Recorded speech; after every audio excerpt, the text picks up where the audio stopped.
Tired of Everhour cluttering your Basecamp workflow? Let's streamline your project management by showing you how to disable Everhour in Basecamp in under 2 minutes. First, make sure you're logged into your Basecamp account with administrator privileges. This is essential to make these changes. Once logged in, navigate to the Adminland section. It's usually located in the lower left corner of your screen. Go ahead and click on it.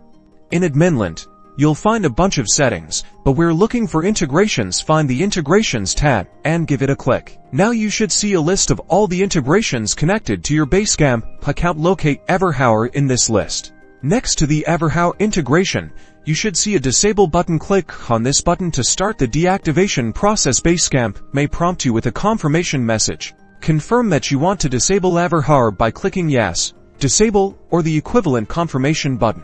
After confirmation, the page should refresh. Everhour should now be removed from the active integrations list or marked as disabled. This confirms that the integration has been successfully turned off. And that's it. You've successfully disabled Everhour in your Basecamp account. Your Basecamp interface is now cleaner and focused. Remember to explore other integration options or time management solutions if needed.